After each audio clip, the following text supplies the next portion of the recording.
direito já chegou meu, então podemos dar início, né?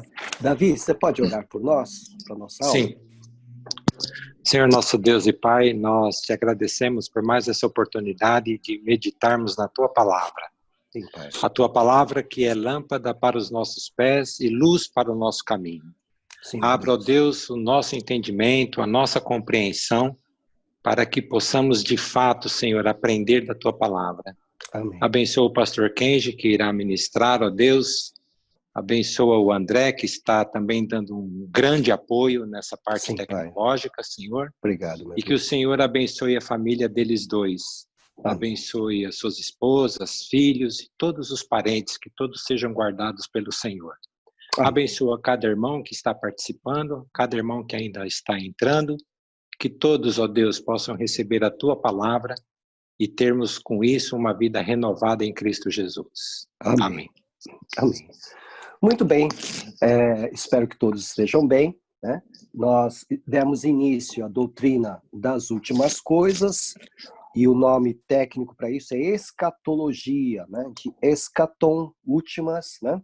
E logia, estudo. Então, estudo das últimas coisas. Antes de nós iniciarmos, a Marisa Castellani tinha feito uma observação interessante. A impressão que sempre dá quando a gente lê o Apocalipse pela primeira vez é que João estava largado lá na ilha de Patmos. E aí vem a pergunta, né? Como é que ele teve esses recursos para escrever, né? O próprio, porque você sabe muito bem que o material de escrita na época era muito caro, não era tão disponível como nós temos hoje, uma folha de papel, um lápis, ou o que quer que seja, né? Mas ele tinha algum tipo de suporte, né? Ele era um preso político, ele era um exilado político. Então ele tinha algum tipo de suporte, havia uma vigilância, sim, né? Em cima dele, e tanto é que havia censura nas correspondências, né? Então ele não estava sozinho, como cristão, sim, talvez, mas como exilado político, ele tinha outros colegas de prisão, vamos assim dizer, né? Então ele tinha algum tipo de suporte, ele podia se corresponder, né?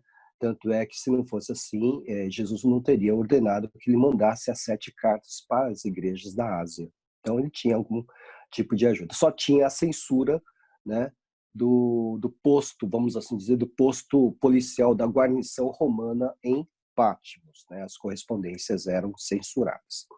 Obrigado, viu, Marisa? Muito bem. Doutrina das últimas coisas. O tema principal, obviamente, é a segunda vinda, ou segunda volta de Jesus, tá? A primeira vinda ocorreu no seu nascimento, né, entre nós, na manjedoura, tal. A segunda vinda é de uma natureza diferente, é de natureza para estabelecer o reino de Deus, tá? No termo técnico em teologia, isso se chama parousia. P-A-R-O-U-S-I-A, parousia, que é o nome técnico que nós damos para a segunda vinda de Jesus. Nome em grego, R-O-U-S-I-A, parousia. Então, quando vocês lerem algum livro mais denso em teologia, né, e vocês lerem esse termo parousia, diz respeito à volta de Jesus, à segunda volta de Jesus, tá? Bom, ligado à segunda volta de Jesus, nós temos temas importantes, né? Nós começamos com um, que é o milênio, que nós lemos, né? Que o texto está em Apocalipse 20. Temos o arrebatamento, temos a tribulação, temos o trono branco, que também podemos chamar de juízo final, e a eternidade, tá? São os temas principais da doutrina das últimas coisas. Aí você vai falar, mas e as pragas? Tá tudo dentro desses grandes temas, né? As pragas, os selos, as trombetas, as taças, os 4 cavaleiros do Apocalipse, as 2 testemunhas, todo aquele relato que nós encontramos no Apocalipse. Começamos, então, tratando do milênio, tá? Então, estejam lá com suas Bíblias abertas em Apocalipse 20, e vamos recorrendo ao texto assim que necessário. Então, vocês viram que João, na sua visão, ele vai repetir várias vezes 1000 anos. Várias vezes nesse capítulo ele vai repetir 1000 anos. E aí nós verificamos a questão, significado de parousia é segunda vinda, tá? Segunda vinda, tá bom? Tá aí, né? Nós verificamos, então, que esse termo 1000 anos ou milênio, de uma forma mais abreviada, né, precisaria ser interpretado. De que modo? Né? E de que modo esses 1000 anos estão ligados a Jesus Cristo, a volta, a parousia de Jesus Cristo, a volta de Jesus Cristo? Não entendi. Então, Oi? Tá bom. Então, o que nós precisamos fazer? Primeiro, localizar o milênio. Onde está o milênio? Né? Então, nós vimos que ele se encontra exatamente depois da Batalha do Armagedon, que está no capítulo 19. Né? A Batalha do Armagedon é o último conflito entre os exércitos de Cristo e do Anticristo. Com o Armagedon, no final do Armagedon, o Anticristo e o falso profeta, né, serão imediatamente lançados no lago de fogo e enxofre. Eles é que vão inaugurar esse lugar de condenação eterna. Então, o Anticristo e o falso profeta, tá? E aí, então, se inicia esse período chamado 1000 anos. Vem o anjo, versículo de número 1, né? Capítulo 20, versículo 1, vem o anjo, ele vai abrir, ele traz uma chave, a chave do abismo, ele vai abrir, tem uma grande corrente, significa que ele vai aprisionar, né? Então ele abre esse abismo e lança nesse abismo a Satanás, tá? Então Satanás, ele vai ser aprisionado durante esse período chamado de 1000 anos ou milênio, tá? Estamos acompanhando o texto, tá? Então vocês podem verificar que estamos entre os versículos 1 a 3. E ele vai ser preso ali, ok? Durante 1000 anos, tá? E durante esses 1000 anos haverá então o reino, o governo de Cristo e de seus santos, né? Então vi os tronos, versículo 4, vi os tronos, tal, né, daqueles que se assentaram, etc. Então, versículo 4. Então vamos ter um reino, né, milenial, né? É onde Cristo será o rei, tá? Aí, ao final desse período, há a libertação de Satanás, tá? Estamos seguindo o texto, capítulo 20. Ele se solta, ou ele é solto, né? E pela última vez, ele então induz, ou tenta, ou faz as nações se levantarem contra Deus, e aí eles são destruídos com o fogo do céu, sendo que a partir daí, Satanás e todos os ímpios são lançados no lago de fogo e enxofre, tá? Isto antes aí nós temos o episódio, o evento seguinte ao milênio, que é o trono branco, que está entre os versículos 11 a 15, né? Então, o último episódio, antes do aparecimento da Nova Jerusalém, é o trono branco, o grande juízo, o juízo final.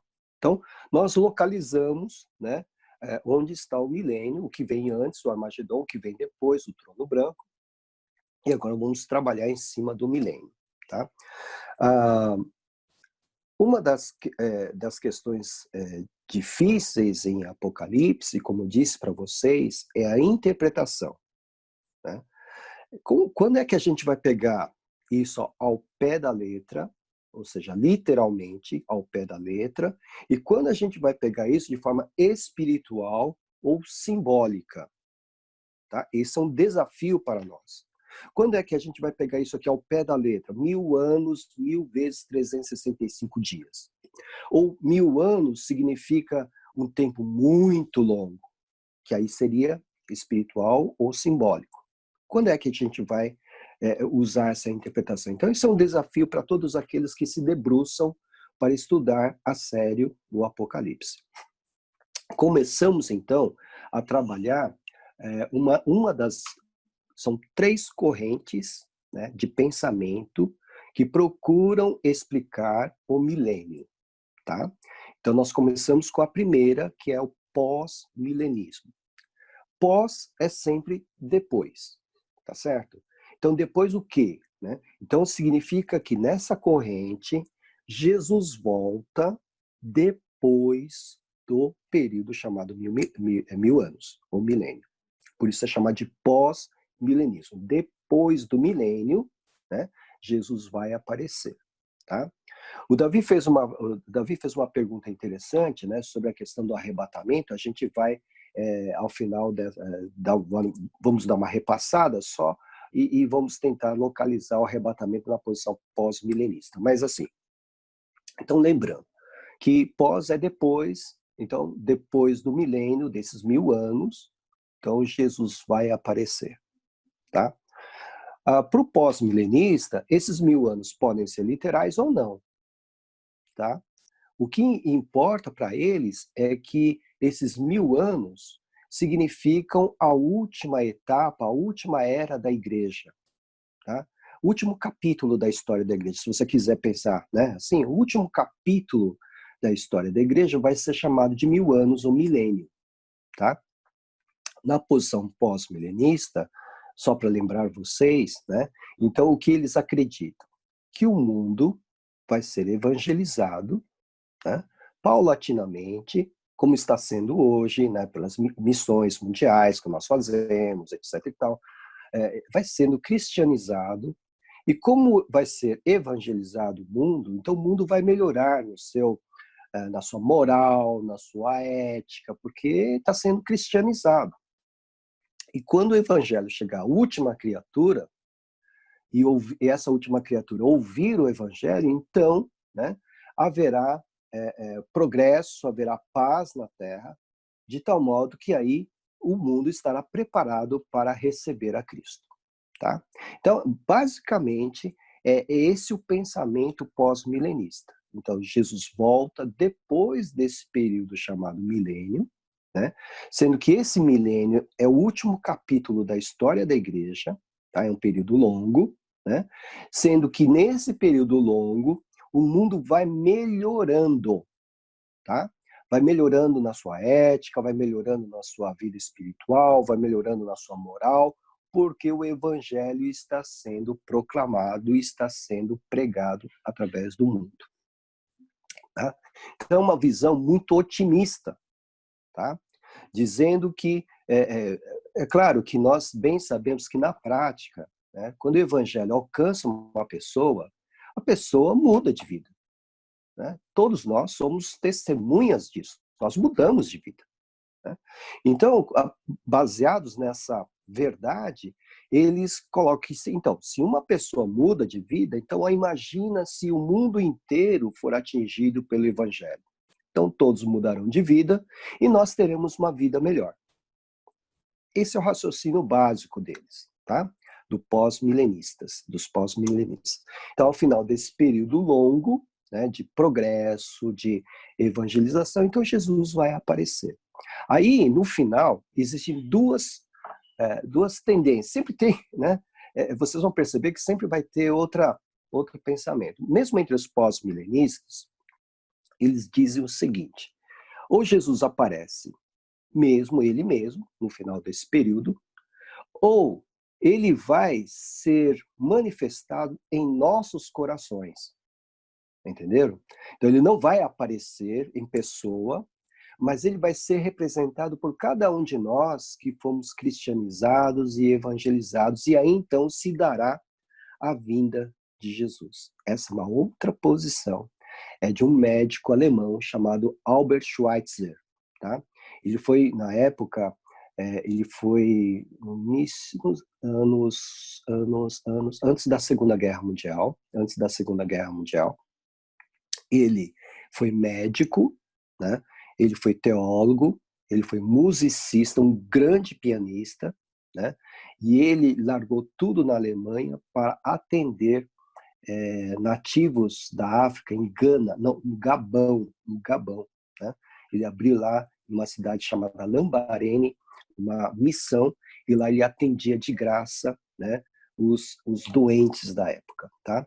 E ele foi um grande teólogo também. Só que ele pensou assim, olha, o mundo vai ser cristianizado de tal forma que Jesus estará, sim, presente, mas através de nós, por meio de nós. Então, terá sido dada a segunda vinda de Cristo. Tá? Quais são os grandes problemas? Né? Então, primeiro, a interpretação que vocês viram da posição pós-milenista, ela é bem espiritualizada, né? Sempre está colocando não é literal, não é ao pé da letra, né? E depois, o Apocalipse 20, para eles, né, será cumprido aqui, na Terra. Né? Será cumprido aqui na Terra, né? E esse governo de Cristo será conseguido às custas dos esforços da igreja. Tá? Quais são os esforços da igreja? A evangelização. Quais são os problemas do pós-milenismo?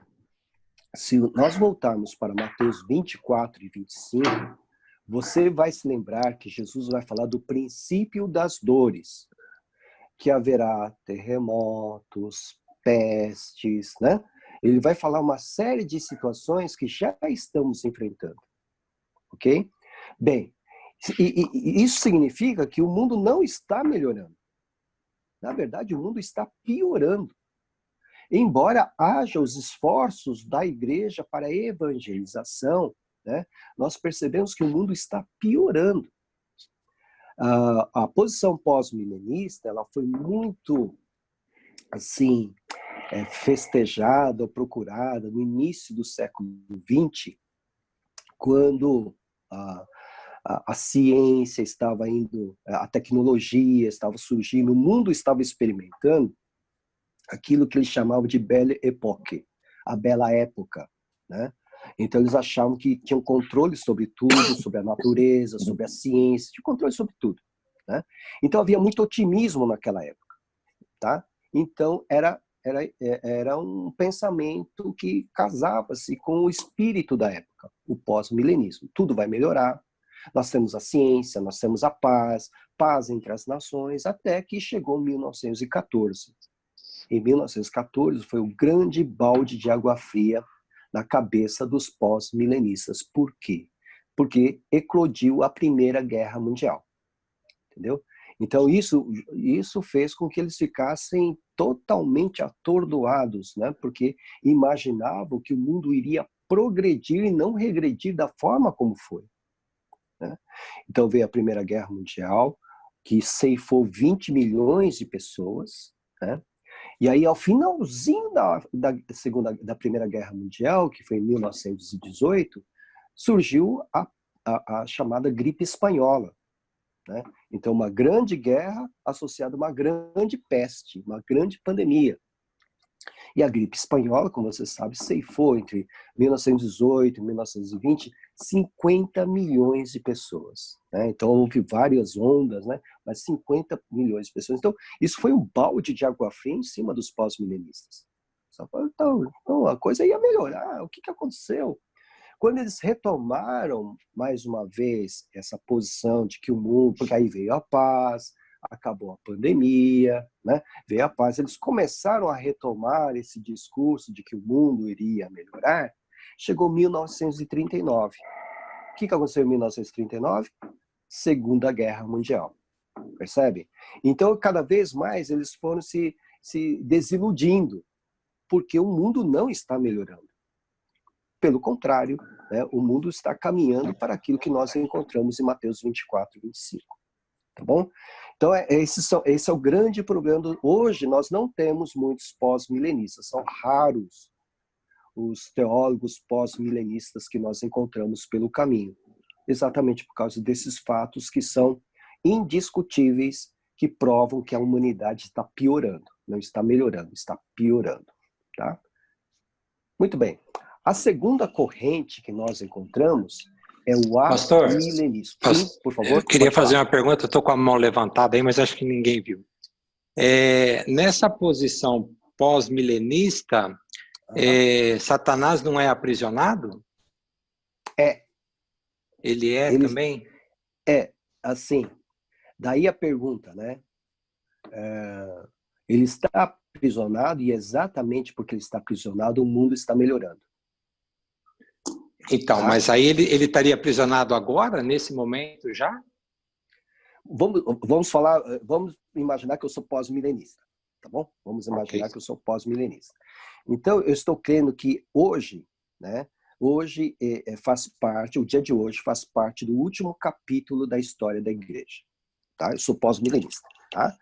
Se hoje faz parte do último capítulo da história da igreja, então, para mim, pós-milenista, Satanás está preso. Por isso eu posso avançar com o evangelho.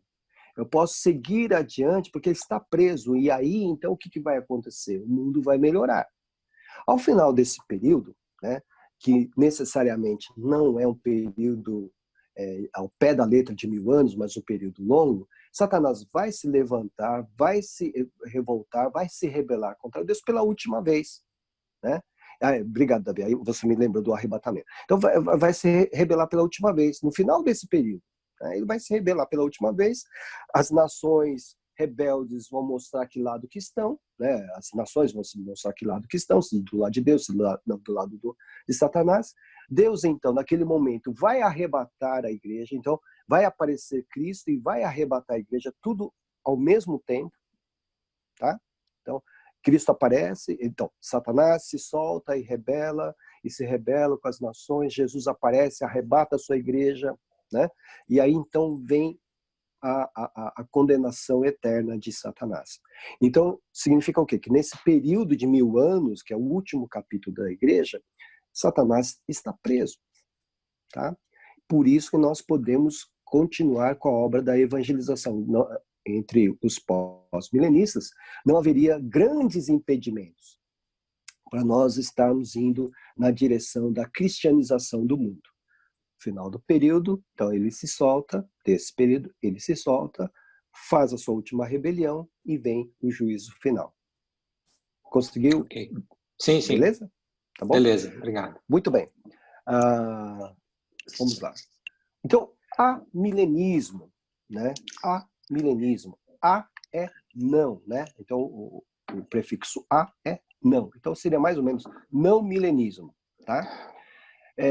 Qual o significado do amilenismo? Então, segundo o teólogo que estou seguindo aqui, que ele fez um resumo muito bom, Charles Riley, a segunda vinda de Cristo se dará no fim da época da igreja e não existe milênio na Terra. Então, vejam, o pós-milenista vai dizer que o milênio está acontecendo na história da igreja, aqui e agora, né? Agora, o amilenista, por isso que é não milenista, então ele diz, não haverá milênio na Terra. Tá, mas aí como é que fica? Aqui está aqui 1000 anos, como é que a gente resolve isso? Para o amilenista, ele diz assim, esse milênio já está acontecendo no céu. Tá? Não está acontecendo aqui na Terra, já está acontecendo no céu. Como assim? Desde a primeira vinda de Jesus, seu nascimento, crucificação, ressurreição e ascensão ao céu, até a sua volta, né, nós temos o período que eles chamam de milênio. E esse milênio, tá, acontece no céu, por quê? Porque todos os justos, todos os salvos que estão morrendo e que estão indo para a sua presença, estão gozando deste reino que está no céu. Então, o milênio está acontecendo no céu, não aqui. Tá? Ao final desse período, né, desse milênio no céu, então Jesus vai pegar os seus exércitos e voltar para a terra para estabelecer, então, o juízo final. Perceberam? Então, para o amilenista, ele diz assim, milênio está acontecendo sim, desde que Jesus subiu para o céu. Né? E vai terminar quando ele voltar. Tá? Quando ele voltar, né, e aí ele vai estabelecer o governo dele. Né? Mas entre o período da sua primeira vinda e a segunda vinda, é esse chamado período milenial. Então vocês vejam que isso é simbólico, é espiritual. Não são 1000 anos ou 1000 vezes 365 dias, porque já passou. Quando que Jesus morreu? Né? Já faz mais de 2000 anos. Ou pelo menos 2000 anos. Né? Então, esse período milenial, para o amilenista, é simbólico, é espiritual, é um período longo. Tá? Jesus pode voltar, por exemplo, no ano 3000, mas mesmo assim o amilenista vai dizer que esses 3000 anos correspondem a esses 1000 anos espirituais, tá? Dizendo que é um período longo, né? É um período bem longo, tá? Mas que o milênio estaria ocorrendo no céu, né? Então, os justos, os salvos, todos que morreram em Cristo Jesus, já estão na presença do Rei, né? E este rei, então, esse rei está governando sobre eles até que se determine o dia da sua volta. Tá? E quando ele voltar, aí então se estabelece o juízo final. Tá? Alguns amilenistas, né, tratam, né, a soberania de Cristo. Agora, veja outra tendência dentro dos amilenistas. Né? Alguns amilenistas dizem que esse milênio também pode, de alguma maneira, estar ocorrendo aqui na Terra, né, com Cristo reinando em nossos corações. Então, já está acontecendo, tanto no céu como na Terra, com Cristo reinando em nossos corações. Tá? Então, tem a visão de que está acontecendo só no céu e tem a visão de que está acontecendo lá e aqui também. Que Cristo, claro, Cristo está reinando, lógico, nós sabemos disso, mas eles estão usando essa verdade do reino de Cristo, aplicando tanto lá para o céu quanto para a terra. O importante aqui do amilenismo é dizer que para os amilenistas não tem milênio na terra, 1000 anos literais na terra. Está em uma outra dimensão. E mesmo que for aqui na Terra, para alguns amilenistas, está no nosso coração, é o reino de Cristo em nosso, no coração dos que creem. Tá? Qual é a ordem dos acontecimentos? Então, a era da igreja, né, termina no tempo que Deus determinar. Né? Esse período é um período final, é um período de convulsão, de caos, de catástrofe. Então, vai contraposição pós-milenista. Então, os amilenistas dizem, não vai melhorar o mundo não vai melhorar. Né? Na verdade, vai acabar com um grande desastre. Tá? E quando houver esse grande desastre, né, aí Cristo voltará, haverá a ressurreição, haverá o arrebatamento, e haverá o juízo, e aí então haverá a eternidade. Entende? Então, no final, né, eles se casam com o pós-milenista, porque o que acontece? Cristo aparece, né, há o arrebatamento, há a ressurreição dos mortos, né, há a ressurreição, há o juízo final e há o início da eternidade. Tá? O método, como vocês viram, é bem espiritualizado, bem simbólico. Todas as promessas que foram feitas a Israel para o amilenista são promessas para a igreja. Né? Apocalipse 20, portanto, que nós vimos, descreve a cena do que está acontecendo nos céus com os santos. Tá? 1000 anos, não literais, mas 1000 anos, onde Cristo está reinando sobre os santos. Alguma pergunta? Não? Então, ou entenderam tudo ou não entenderam nada. Não tem problema. Ok. Agora vamos para a terceira corrente. Sim. Complicado, né? Bem complicado. E o que na sua opinião, estamos vivendo um amilenismo? Deixa eu passar a terceira corrente para você, para deixar um pouquinho mais complicado. Tá bom. Então, a primeira corrente é pós-milenismo. Então, Cristo volta depois do milênio. A segunda corrente é amilenismo. Embora Cristo apareça depois do período chamado milênio, esse milênio não é na Terra, mas é no céu. Agora nós vamos conhecer a corrente mais popular nos Estados Unidos. Foi a corrente que veio ao Brasil, né? E hoje nós temos um seminário famoso aqui em Atibaia, no interior de Atibaia, chamado Seminário Palavra da Vida. Tá? Eles só ensinam esta corrente, e eles acham que esta corrente é a verdade absoluta, e se você pensar diferentemente deles, eles vão pular no seu pescoço e vão te enforcar, tá? Porque essa corrente, inclusive tem uma Bíblia muito famosa também, que surgiu na época, a Bíblia de Estudo Moody, M de Maria, O, D de dado, Y, tá? Essa Bíblia de estudo, né? Elas, nos seus comentários de rodapé, né? Essa posição que é chamada de pré-milenismo.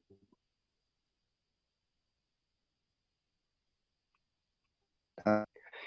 Está sendo ainda, aqui em São Paulo, principalmente, está sendo ensinado com verdade absoluta pelo Seminário Palavra da Vida. E Seminário Palavra da Vida é um seminário sério, mas eles agarraram isso aqui como verdade única, né? Não admitindo discussão sobre isso, e a gente vai apresentar. Foi tão forte essa corrente, né, que os seminários aqui em São Paulo também foram influenciados por essa corrente. Inclusive eu, quando eu tive aula de escatologia na faculdade, eu fui, vamos assim dizer, doutrinado dentro desta tendência, dessa corrente, né? E é interessante que essa corrente é muito didática, tá? Vocês vão perceber isso, ela é muito didática e dá a impressão mesmo que ela deve ser, né, a única verdade, tá? Eu estou já colocando isso porque quando a gente estuda escatologia, a gente sabe que as coisas ainda não aconteceram, que Jesus ainda não voltou. Então, nós não temos como afirmar categoricamente que vai ser assim ou assado, né?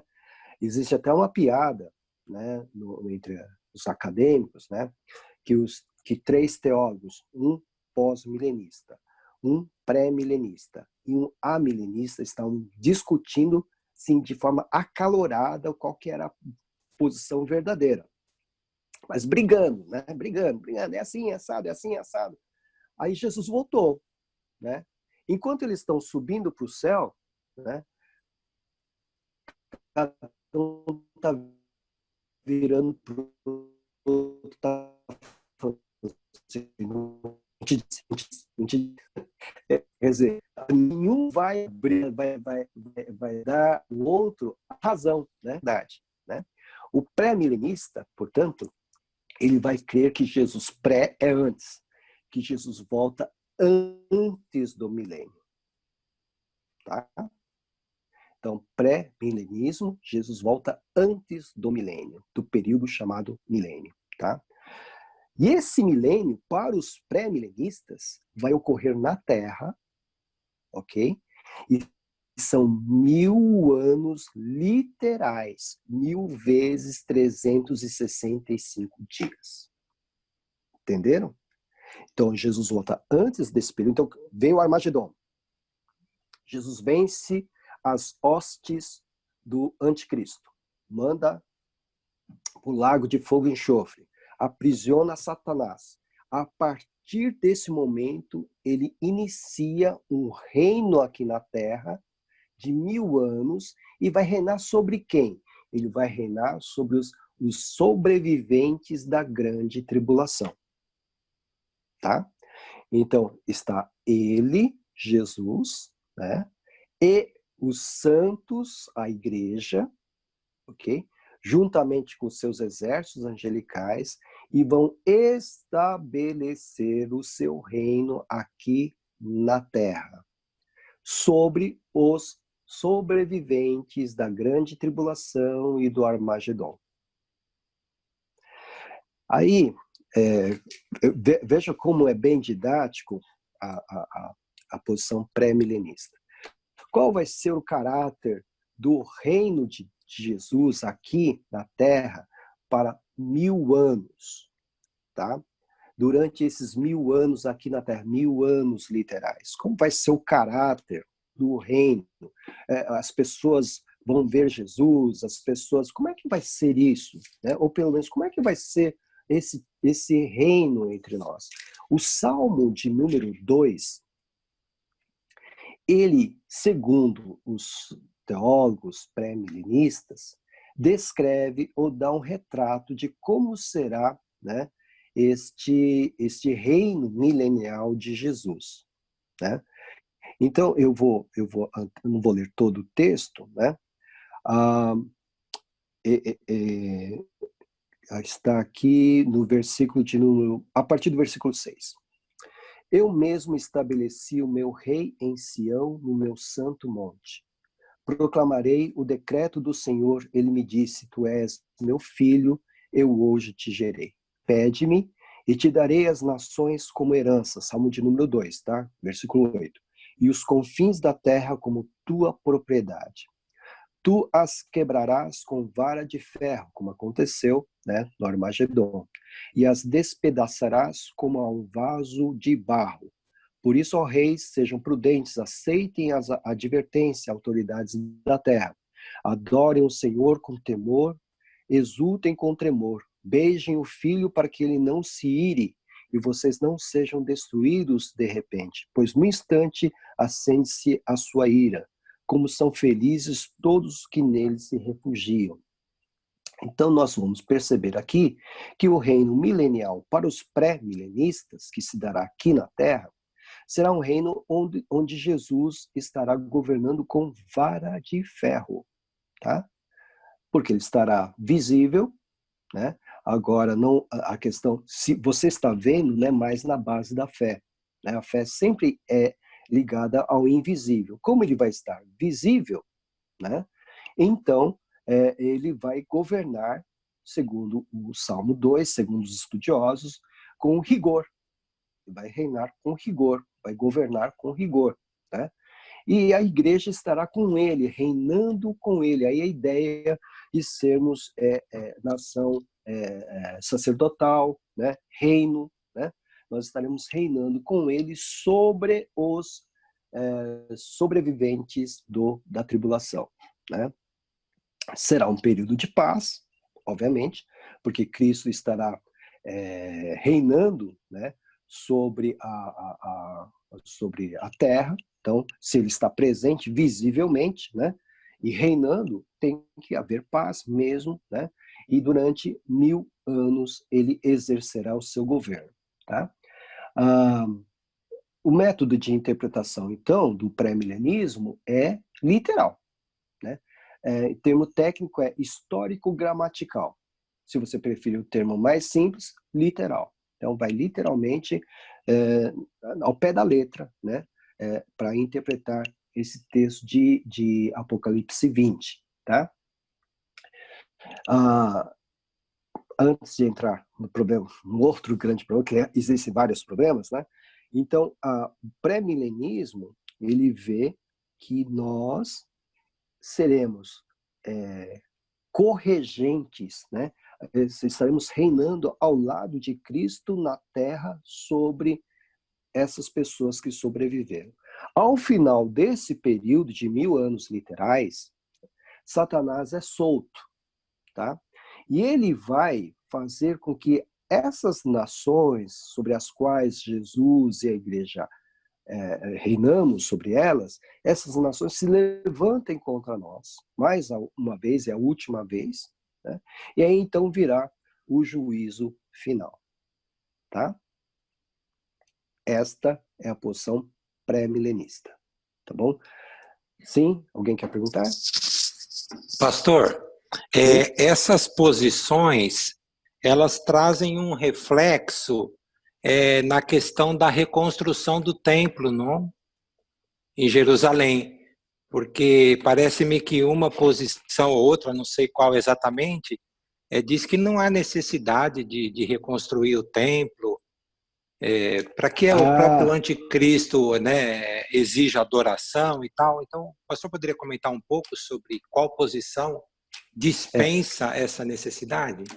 As duas anteriores dispensam, amilenismo e pós-milenismo. No pré-milenismo, nós encontramos uma outra escola, então vejam só como, né? uma outra escola chamada dispensacionalista. Tá? Então, dentro dos pré-milenistas, nós encontramos a posição dispensacionalista. Porque eles entendem que a história da humanidade pode ser dividida em 7 dispensações ou 7 eras históricas, tá? Todas elas baseadas em cima da própria história de Israel. Tá? Então começa com a era da criação, com Adão, depois a queda, e aí vai sucessivamente até chegar à última era, ou a última dispensação, que é a dispensação da igreja, onde nós estamos vivendo. Tá? Essa posição pré-milenista e dispensacionalista crê que todos os eventos finais serão determinados por aquilo que acontecer em Israel hoje, país, terra, né? Principalmente lá onde estava o Templo de Salomão. Então vocês sabem que hoje, no lugar do Templo de Salomão, tem uma mesquita do Domo Dourado. Quando tira a foto de Jerusalém, não tem aquela cúpula bonita, dourada ali? Então, ali não tem nada de judaísmo nem cristianismo. Aqui é uma mesquita, é muçulmana, né?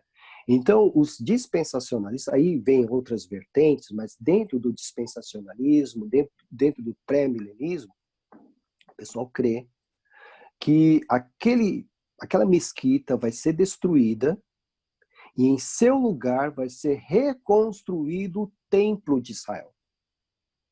Tá?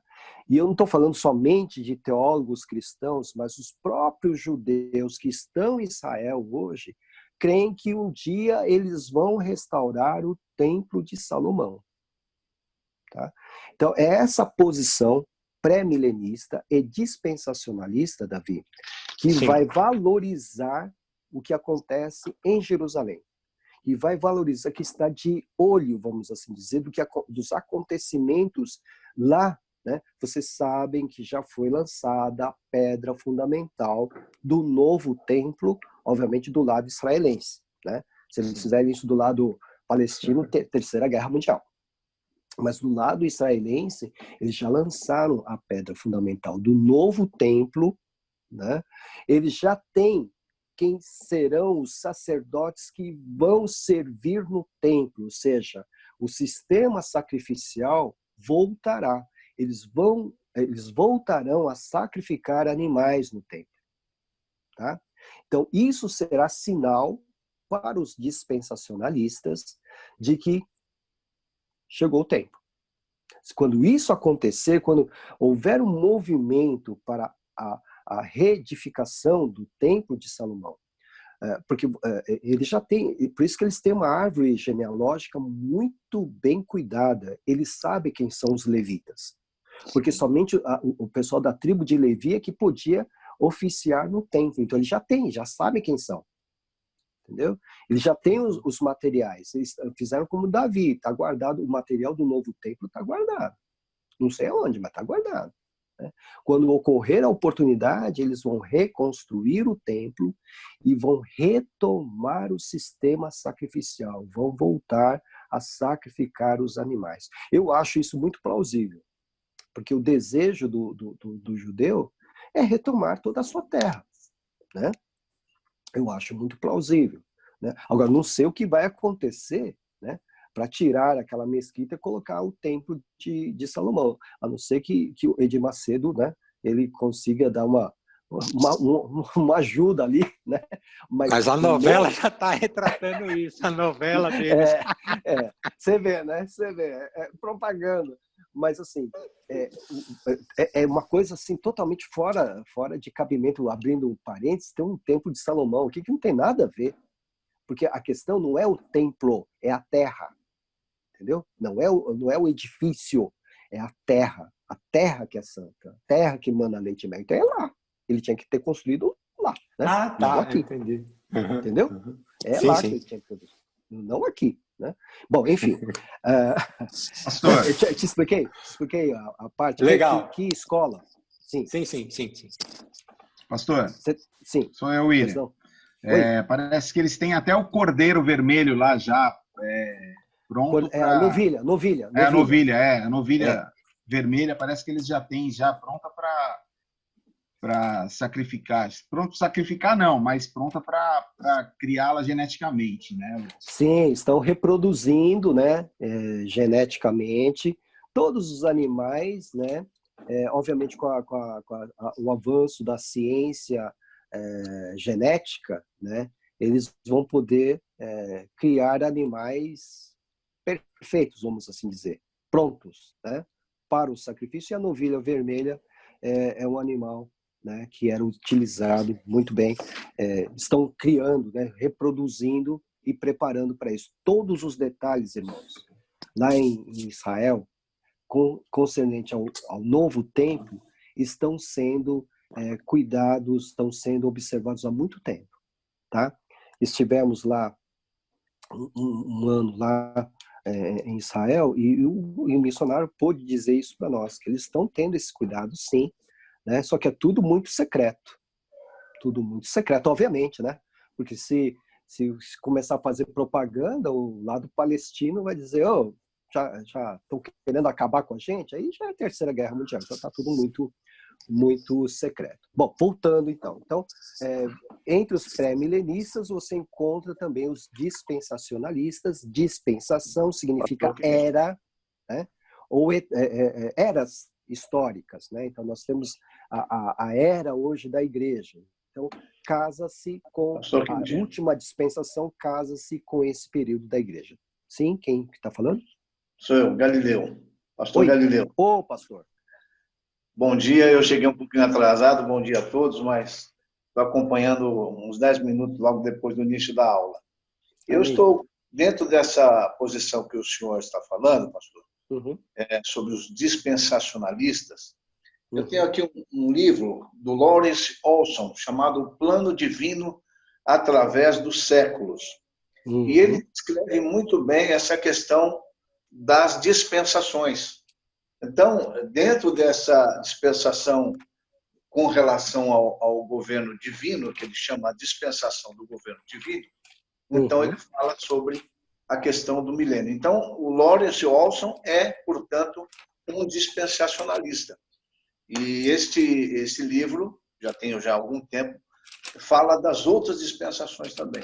É só um adendo sobre essa colocação que o senhor fez aí, dispensacionalista. Obrigado, pastor. Nós podemos colocar num outro encontro um estudo sobre as dispensações. Eu tenho um livro aqui, depois deve estar em algum lugar aqui, mas tem um livro aqui que ele apresenta até graficamente, né, cada dispensação, muito bonito, antigo pra caramba, né, mas a gente pode trazer numa outra aula um estudo sobre cada dispensação, tá? Obrigado, pastor, por lembrar disso. Pois bem, então, entre os pré-milenistas, então vocês viram que tem um dispensacionalista, tem aquele que não é dispensacionalista, e aí eles entram em debate com o segundo tema que nós vamos considerar, o arrebatamento.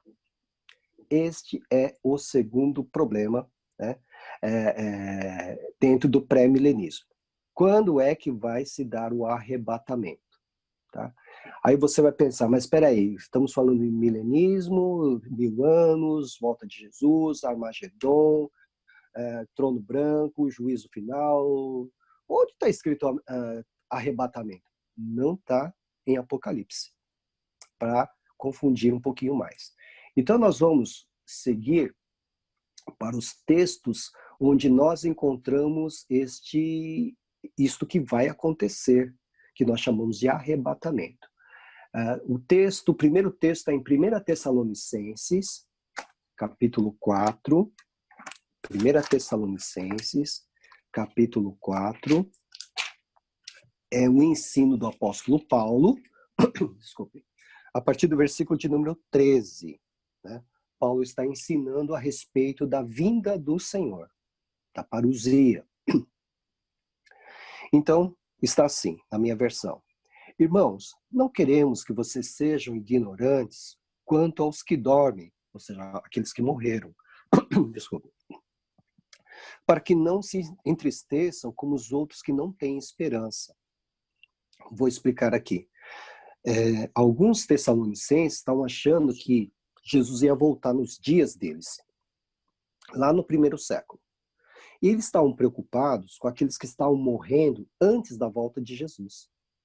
Eles achavam que esses que estavam morrendo antes da volta de Jesus, que para eles ia acontecer naqueles dias, iam perder todo tipo de bênção, né? Porque não iam ver a glória da volta de Jesus. Morreram, né? Então estavam confusos.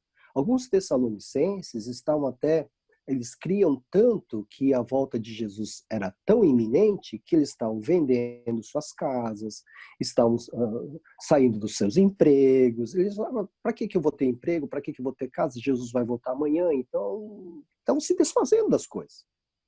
E, ao mesmo tempo, estão se preocupando com aqueles que estão morrendo, né? Então, Paulo tem que dar uma orientação, ele tem que chegar e falar, escuta, peraí, não é assim, né? Então, versículo 14. Se cremos que Jesus morreu e ressurgiu, cremos também que Deus trará, mediante Jesus, e com ele, aqueles que nele dormiram, ou que morreram. Dormir aqui é uma palavra que eles utilizam, um eufemismo, né, para morrer, tá? Dizemos a vocês, pela palavra do Senhor, que nós, os que estivermos vivos, os que ficarmos até a vinda do Senhor, certamente não precederemos os que dormem. Nós não vamos na frente dos que morreram. No dia do Senhor, nós não vamos na frente deles. Como assim? Pois, dada a ordem, com a voz do arcanjo, o ressoar da trombeta de Deus, o próprio Senhor, então é uma visão, Jesus vai aparecer visivelmente, o próprio Senhor descerá dos céus e os mortos em Cristo ressuscitarão primeiro.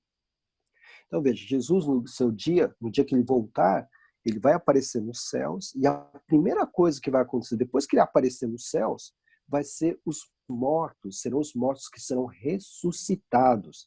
Os que morreram no mar, no deserto, engolidos por feras, queimados, incinerados, todos vão ser ressuscitados. E por ressuscitação ou ressurreição, nós entendemos que eles voltarão do mundo dos mortos com um corpo, tá? Ressurreição sempre diz respeito a um corpo, tá? Ressuscitarão primeiro, versículo 17 agora. Depois nós, os que estivermos vivos, seremos arrebatados com eles nas nuvens. Então nós seremos tomados, né? Estamos na terra, seremos tomados. Vamos nos encontrar com todos eles nas nuvens, né? Para o encontro com o Senhor nos ares. E assim estaremos com o Senhor para sempre. Consolem-se uns aos outros com estas palavras. Então veja, é um evento que vai acontecer quando? Na segunda vinda de Jesus. Qual é o nome desse evento? Arrebatamento. E o que é o arrebatamento? Jesus vai tomar para si, na sua segunda vinda, aqueles que são seus, né? Os que estiverem mortos serão ressuscitados e irão ao encontro dele. E os que estiverem vivos na sua segunda vinda também serão tomados dessa terra e serão levados ao encontro dele. Isso é arrebatamento, tá? Então veja, nós não encontramos isso na descrição de Apocalipse 20, tá? Então já temos uma lição onde encaixar o arrebatamento, tá? Mas também encontramos em 1 Coríntios 15, Paulo novamente está ensinando, 1 Coríntios 15, 51 a 57. Então nós lemos aqui. 1 Coríntios 15, 51 a 57. Eis que eu lhes digo mistério. Nem todos dormiremos ou morreremos, tá? Mas todos seremos transformados. No momento, no abrir e fechar de olhos, ao som da última trombeta. Última trombeta, você se lembra lá de 1 Tessalonicenses. O anjo, né, toca a trombeta, né? Pois a trombeta soará, os mortos ressuscitarão incorruptíveis, ou seja, seus corpos não serão mais sujeitos à velhice, à doença, à morte, à podridão, corpos incorruptíveis, não sujeitos à corrupção. E nós seremos transformados, pois é necessário que aquilo que é corruptível se revista da incorruptibilidade e aquilo que é mortal se revista de imortalidade. Quando, porém, o que é corruptível se revestir de incorruptibilidade e o que é mortal de imortalidade, então se cumprirá a palavra que está escrita. A morte foi destruída pela vitória. Onde está, ó morte, a sua vitória?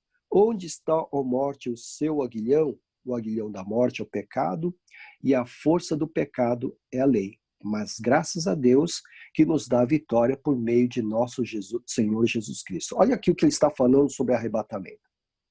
Ele está falando que nós, os que estivermos vivos, né, teremos os nossos corpos transformados num piscar de olhos.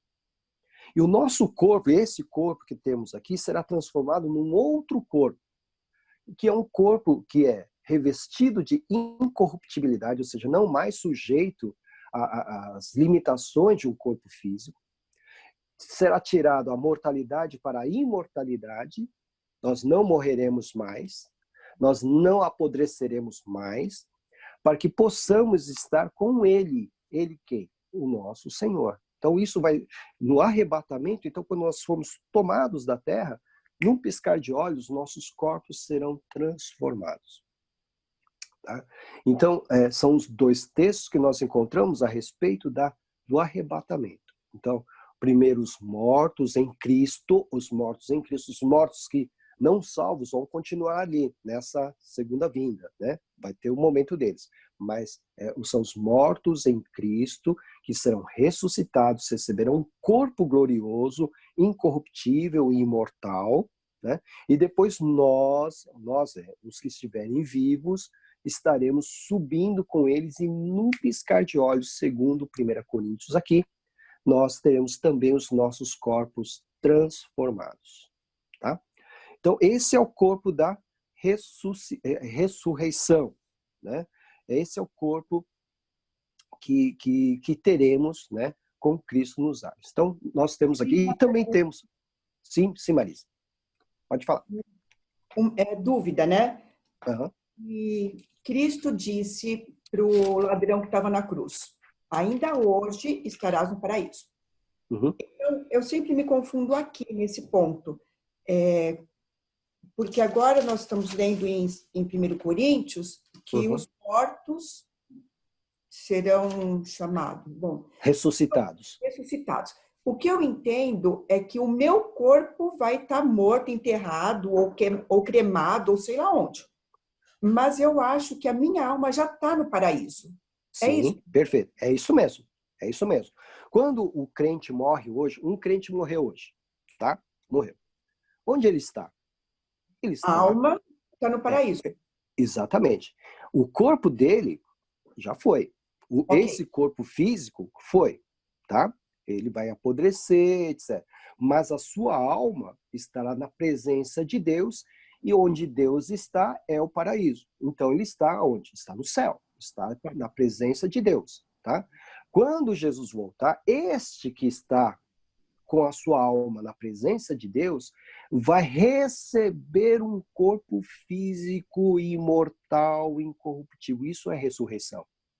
Todos que estão mortos hoje em Cristo Jesus não têm um corpo, tá? A sua alma está lá, seu espírito está lá, mas eles não têm um corpo. A ressurreição diz respeito a receber um corpo. Entendi. Entendeu? Agora, quanto ao amilenismo, eu posso falar agora ou mais para o final da aula? Pode perguntar, porque agora vamos entrar num outro assunto, mas pode falar. Quanto ao amilenismo, não foi citado agora na aula nenhum verso, né? Nada que diz respeito na Bíblia. Porque está escrito assim que no amilenismo já está acontecendo lá no céu. Sim. Então, meu avô, que era católico e não conhecia quase nada da Bíblia, dizia que aqui na Terra era o inferno e no céu está reinando com Jesus. Então, meu avô era amilenista. Não necessariamente, não. Porque, então, ficar na Terra não é bom, né? É melhor morrer do que ficar aqui na Terra, né, pastor? A vida é um dom de Deus, né? A vida é um dom de Deus, né? Talvez a gente ainda não tenha muito bem claro isso, mas como os anjos gostariam de estar no nosso lugar, entendeu? Porque os anjos, eles estão eternamente na presença de Deus. Obviamente não tem nada que se compare a isso, mas essa experiência de viver aqui nesta terra, porque tudo que Deus criou foi bom, é bom. Deus mesmo declarou isso em Gênesis, né? Viu Deus que tudo que ele criou era bom, né? Então, isso significa que a terra é boa, porque criada por Deus, né? A própria criação revela a glória de Deus, Salmo 19, né? Nós fomos feitos à imagem e semelhança de Deus e somos a coroa da criação, Salmo de número 8. Então, é um grande privilégio nós vivermos nessa terra. É um grande privilégio.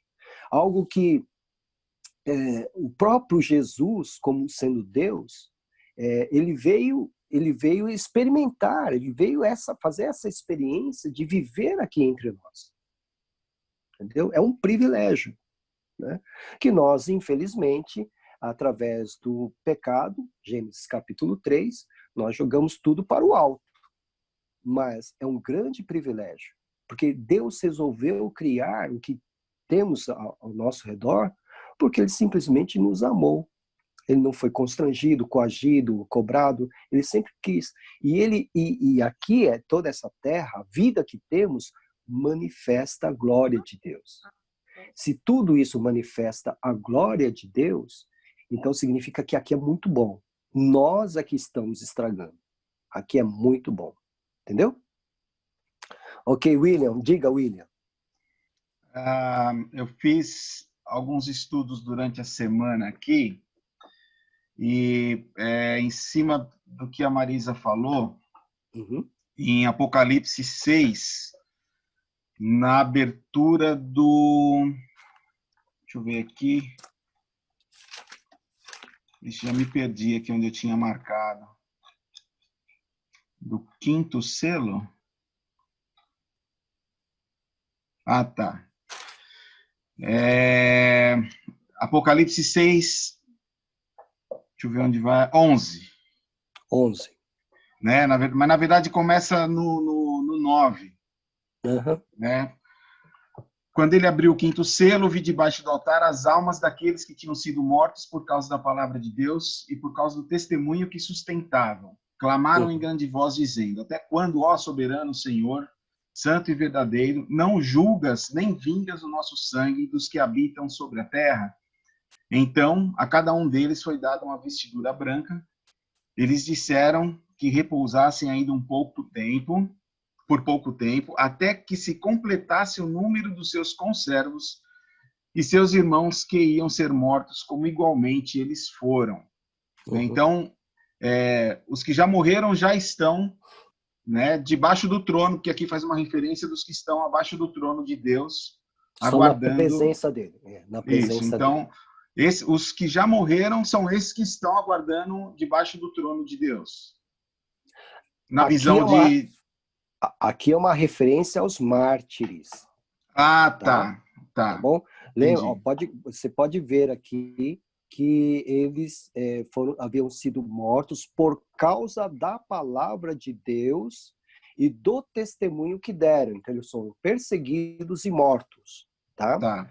Mas estão diante do Senhor, são suas almas. Eles mesmos vão receber um corpo incorruptível. E foi muito bom você ter citado esse texto, porque revela, porque os adventistas creem que quando a pessoa morre, ela dorme um sono, né? O sono da alma, né? por causa dessas descrições, aqueles que dormem, como nós falamos aqui, né, dos textos de Paulo, né, aqueles que dormem, mas na verdade eles estão muito conscientes diante de Deus. Está aí, capítulo 6 de Apocalipse, né, não tem nenhum sinal aqui para você clamar, né, gritar, você não está dormindo, não é? Versículo de número 10. Eles clamavam em alta voz. De modo algum poderiam estar dormindo, obviamente. Então, estão despertos e conscientes na presença de Deus, né? Até aqui estão pedindo que o Senhor execute a sua justiça, né? E aqui Deus, então, dá o conforto e consolo para eles esperarem até que o número total e perfeito dos mártires se complete, tá? Mas obrigado, William. Continuando, pastor, eu percebi depois que isso aí vai fazer um link só lá na 7ª trombeta, que é quando realmente vem o arrebatamento, seria isso? Seria o arrebatamento na 7ª trombeta? Então, não vamos adiantar. Espera um pouquinho, deixa eu colocar o quadro geral, né? Porque senão a gente vai se perder. Quando a gente vai conhecer uma floresta, né, você deve fazer a opção de um helicóptero ou de um avião, para você fazer uma viagem panorâmica e conhecer toda a floresta. Se você fizer a opção de conhecer árvore por árvore, você não vai terminar de conhecer essa floresta, né? Então, vamos fazer primeiro a viagem panorâmica, né, para a gente entender onde se encaixam as coisas, para então depois nós olharmos para cada detalhe, tá bom? Continuando o arrebatamento. Então, Paulo, 2 vezes, 1 Tessalonicenses 4, 1 Coríntios 15, ele vai falar sobre essa questão do arrebatamento. E o próprio Jesus, não de forma direta, mas ele vai falar sobre arrebatamento em João capítulo 14, né, no seu último discurso. Então, vejam lá. Ele está preparando o coração dos discípulos para que se despeçam dele, porque ele está indo para a cruz. E ele diz, não se perturbe o coração de vocês, creiam em Deus, creiam também em mim. Na casa de meu pai há muitos aposentos, se não fosse assim, eu lhes teria dito, vou preparar-lhes lugar. E se eu for e lhes preparar lugar, voltarei, olha só, voltarei, e os levarei para mim, para que vocês estejam onde eu estiver. Percebem? Então, isso diz respeito ao arrebatamento. Ele volta, segunda vinda, ele volta, e ele diz o quê? E eu os tomarei para mim, né? E os levarei para mim. Entenderam? Então, o próprio Jesus dá indicações do arrebatamento. Então, Paulo 2 vezes e Jesus aqui no seu último discurso aos discípulos, tá? Bom, então agora vamos tentar encaixar. Então vamos lembrar, né? Primeiro, Armagedon, grande guerra, a batalha entre Jesus e seus exércitos e o anticristo e seus exércitos. O anticristo é derrotado, tá? Eles são lançados no lago de fogo e enxofre. O anticristo e o falso profeta são lançados no lago de fogo e enxofre. Eles inauguram o lago de fogo e enxofre. Satanás é pego e é preso, tá? Agora eu estou falando como pré-milenista, tá bom, gente? Pré-milenista. Então, pega Satanás e prende Satanás, ok? Tem 1000 anos de governo de Cristo sobre a terra, esta terra, 1000 anos literais. Jesus, seus exércitos, a igreja, estarão reinando sobre os sobreviventes de toda essa bagunça. Está ali, ok? Depois vem o trono branco, o juízo final, e aí vem a eternidade. Onde nós encaixamos o arrebatamento? Onde nós vamos colocar o arrebatamento aqui? Tá? Então, os pré-milenistas, né, eles têm 4 posições, 4 pensamentos a respeito do lugar do arrebatamento nessa história final. Tá? Alguém quer falar? Eles não se concordam entre eles. Sobre? sobre o arrebatamento. É um Deixa tema... eu ver como é que está aqui. Acho que sim, né? Falar, William. O Daniel ele tá agoniado aqui para perguntar. Fala, Daniel. Fala, Daniel. Pode falar. Ele tá falando que não quer falar, não. É polêmica. Bom, pastor, sim. eu já escutei tanta coisa sobre escatologia que eu até me entristeci com escatologia, a verdade é essa. Ao ponto de ouvir que os animais vão morar no céu junto com as crianças. É uma falta de colocação. Poxa vida, se está crendo no milênio, então vai ser no milênio isso daí. Né? Aí o dito cujo me fala que os animais vão morar lá no céu junto com as crianças de coro. Misericórdia, é uma bagunça danada. Véio. O próprio pessoal não sabe onde se colocar nesses pensamentos. É o que eu falo, né? São os detalhes da escatologia, né? Será que teremos animais no paraíso? Tudo será novo. Tudo será novo, né? Daí a gente tem que perguntar como interpretar o Apocalipse. Nós temos que interpretar de forma literal ou espiritualizada ou simbólica. Porque você encontra descrição de animais. Por exemplo, Jesus, em Apocalipse 19, quando ele aparece rasgando os céus para a batalha do Armagedon, ele está montado em um cavalo. Né? Que animal é esse? Entenderam? É simbólico? Representa o vigor, a virilidade de um guerreiro, e por isso João descreveu assim? Ou realmente temos um ser semelhante a um cavalo no céu? Né? Em Zacarias, depois eu posso ver, não lembro direito o texto, né? Ele descreve aves. E, aliás, aqui em Apocalipse também vemos águias, né? Águias. Obviamente, provavelmente, o apóstolo João está vendo um anjo, mas ele vê como uma águia. Né? Então, é enigmático, né? Bem enigmático isso. Tudo muito enigmático. Né? Depende da forma como você vai interpretar. Bom, voltando então à questão do arrebatamento. Eu cuido, pastor, sim? Eu cuido bem dos meus bichinhos, porque chegar lá em cima e eles me caguetar, eu tô lascado. Cuida mesmo. Aquela história de não matei tantos passarinhos, né? Sei lá, né? Bom, enfim. Mas veja o cuidado. Eu gosto muito do Salmo, aquele Salmo que fala... que de manhã não é muito bom para mim, não. Né? Quando o salmista ele encontra prazer em entrar na casa do Senhor, né? E aí ele olha, daqui a pouco vem na minha cabeça, né? É que mistura muita coisa na minha cabeça, já acaba. Mas ele chega, ele entra no templo, na tenda do Senhor, e ele percebe que até mesmo passarinhos fazem ninhos junto ao altar do Senhor, né? Eu acho muito bonito isso, porque revela que toda a criação tem o seu valor, não é um descarte. Se o próprio Cristo... Obrigado, meu irmão. Obrigado, Josué. Deixa eu ver vocês aqui. Eu quero até ler para vocês, porque é um texto tão bonito. Como é agradável o lugar da tua habitação, né? Senhor dos Exércitos, Salmo 84. A minha alma nela, e até desfalar, quase desmaio, né? Pelos átrios do Senhor, de tamanho prazer. O meu coração e meu corpo cantam de alegria ao Deus vivo.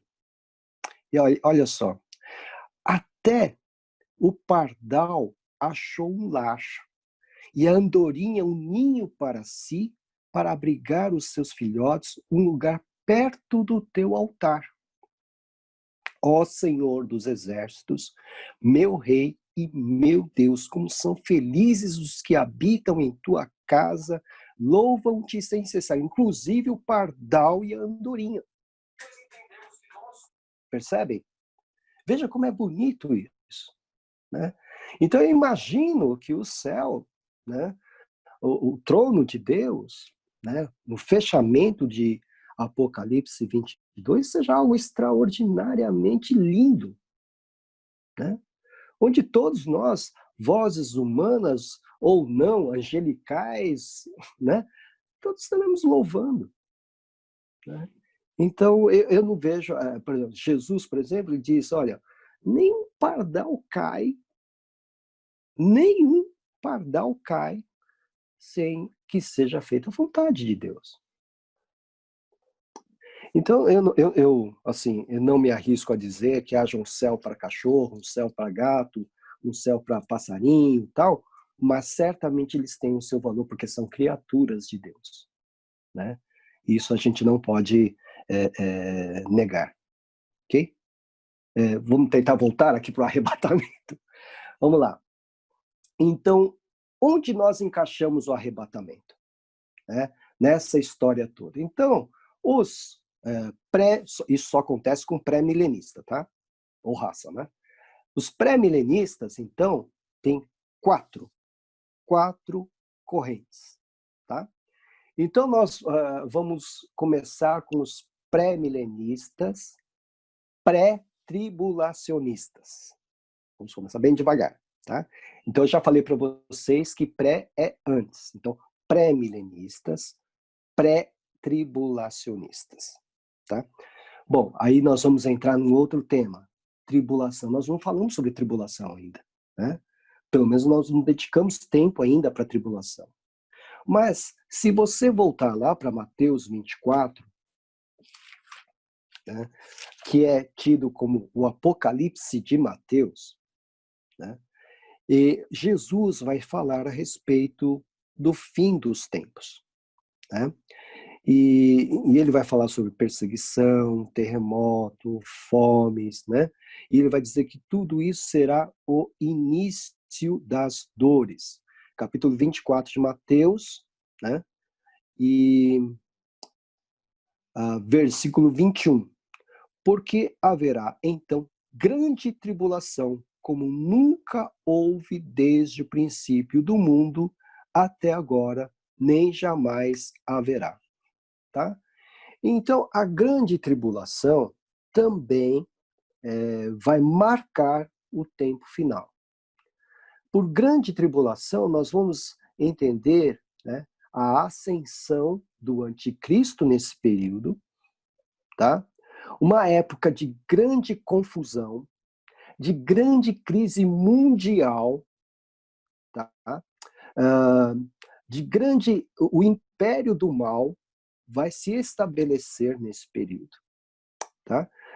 E os pré-milenistas, depois a gente vai conversar sobre isso, entendem que esse período corresponderá, mediante um estudo sobre o livro de Daniel, que esse período de tribulação, de grande tribulação, será de 7 anos literais. 7 vezes 365 dias. Tá? Divididos em 2 períodos. 3 anos e meio correspondem à subida, à ascensão do anticristo. Ele vai se tornando famoso, porque ele vai ser possuído por Satanás, né? E ele vai ter poder, vai fazer maravilhas. E o mundo vai correr atrás dele. Tá? Então vai ter a subida dele, e os 3 anos e meio finais serão caracterizados pela intensidade das pragas que Deus manda sobre a terra, simbolizados pelos selos, taças e trombetas. Tá? Então são 7 anos de grande tribulação, de terrível caos, de terrível crise, como Jesus mesmo disse, porque haverá tão grande tribulação como nunca houve, desde o princípio do mundo até agora, nem jamais haverá. E são dias tão difíceis, Jesus disse, se aqueles dias não fossem por causa dos eleitos, aqueles dias serão abreviados. Dias terríveis, né? Entre os teólogos também se fala a respeito do poder do anticristo, né?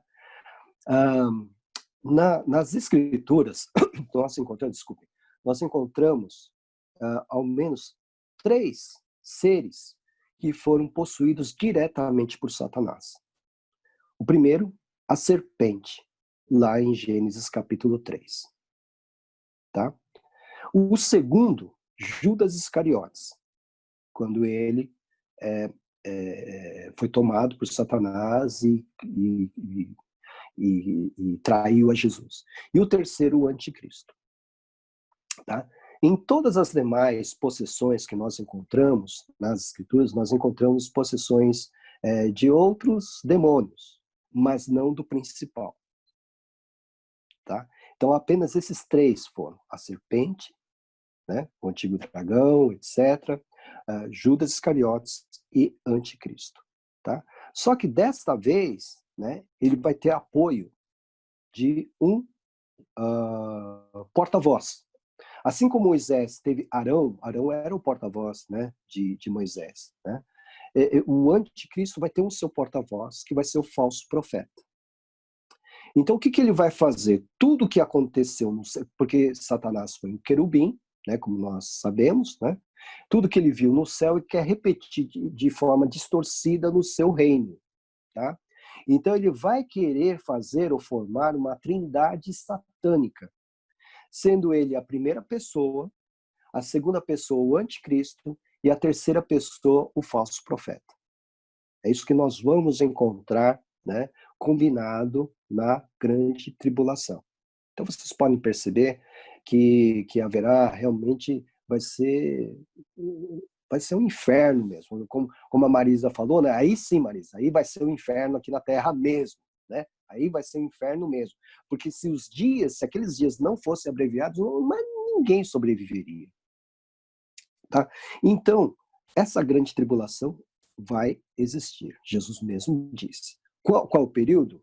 Para os pré-milenistas, será, como eu falei para vocês, tudo é interpretado literalmente. 7 anos, baseados no livro de Daniel. Tá? Bem, e o arrebatamento? Quando Jesus vem e tira a igreja. Há a posição pré-tribulacionista, ou antes da tribulação. Então, Jesus vem, né, no término, né,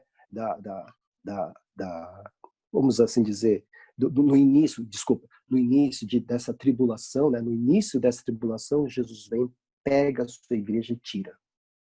Tá? No que ele tira a igreja, ele livra a igreja, nós, desse período de 7 anos. A igreja não passaria por essa grande tribulação. Né?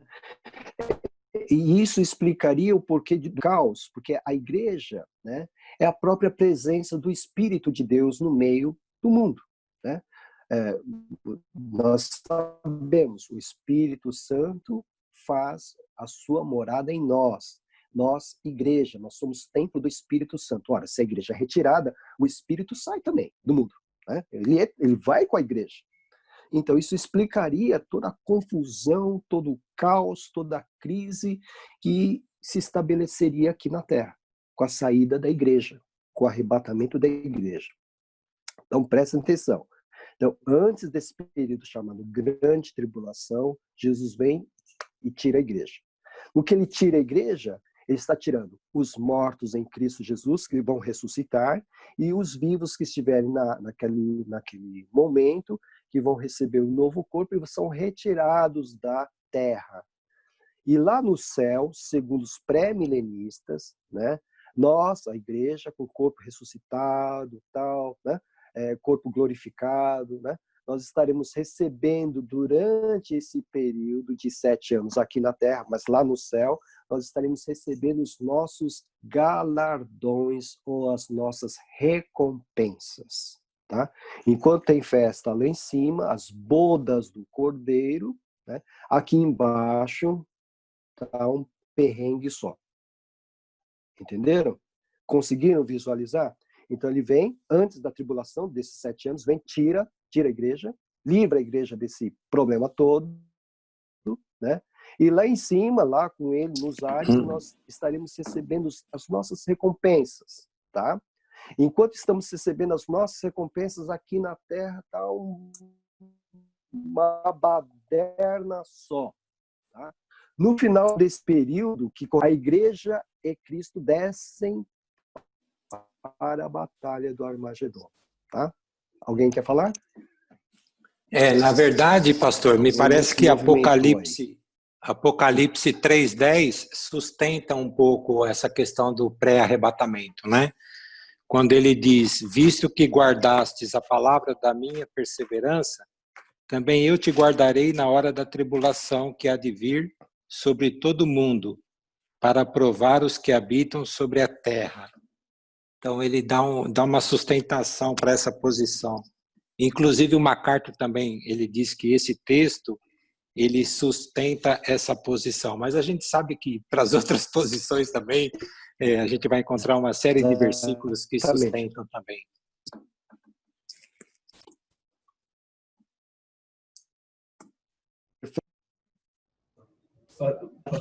Existem textos, né? Eu não sei se todos estão vendo, que eu vi, deu uma travada aí, tudo bem? Voltou.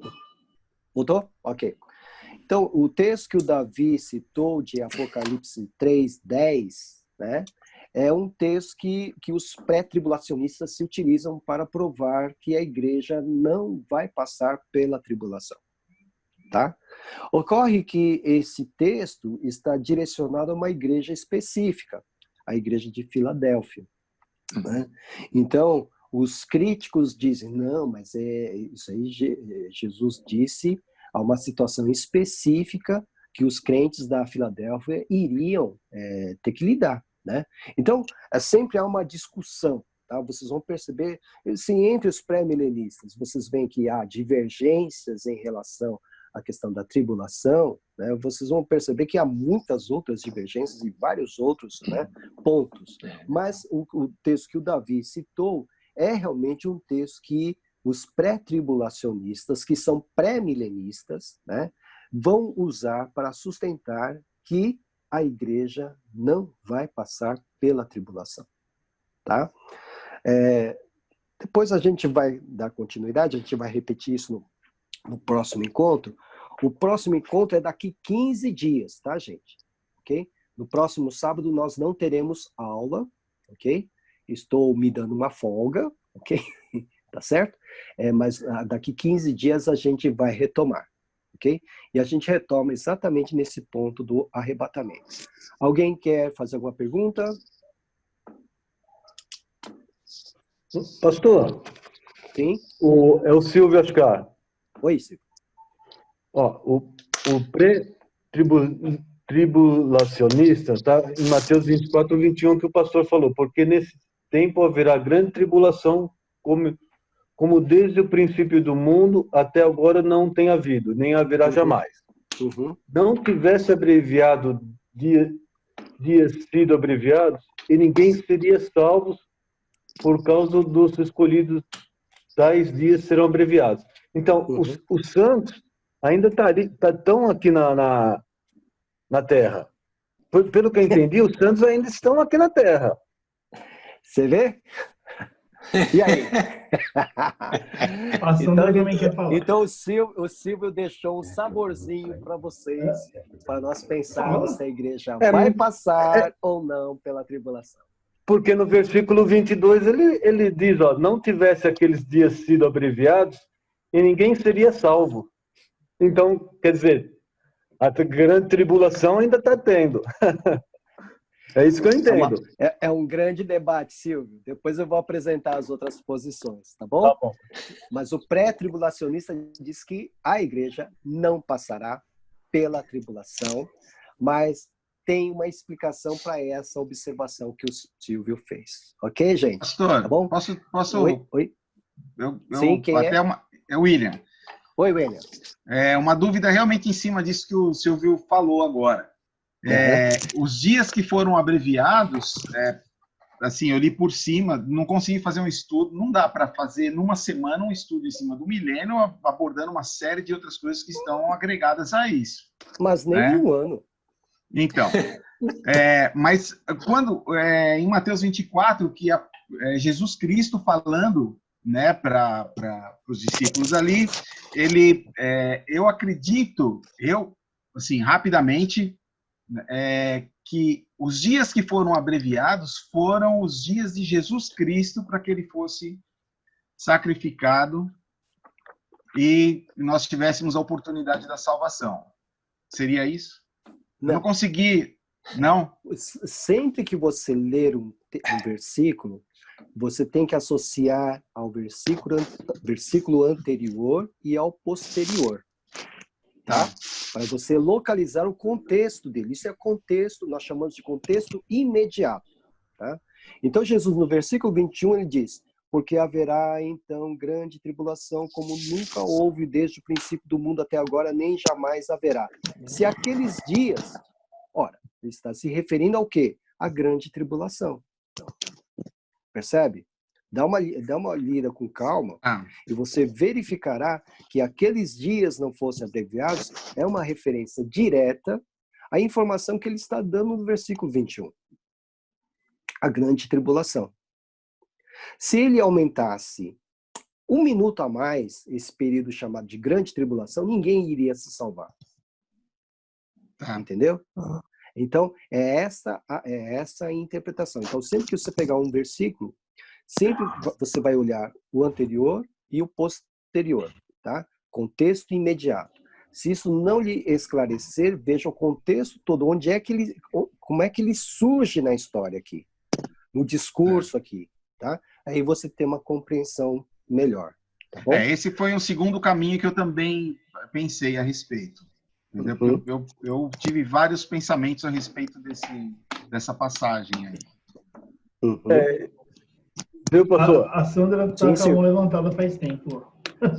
Só para complementar isso, porque ele fala assim, ó, no próprio versículo: mas por causa dos escolhidos, tais dias serão abreviados. Então, quer dizer, são 7 anos de tribulação, ele abreviou para 3 anos e meio, porque ainda tinha os escolhidos aqui, para ser o pré-tribulacionistas, né?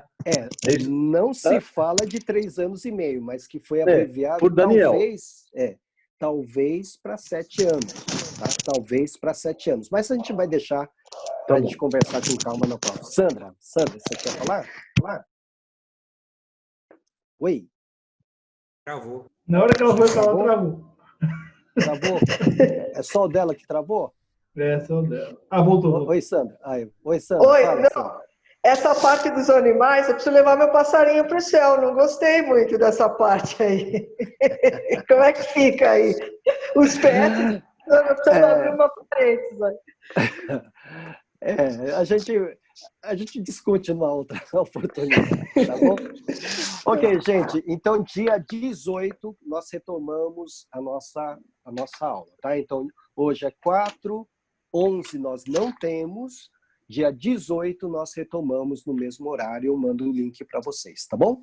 Vamos orar, então?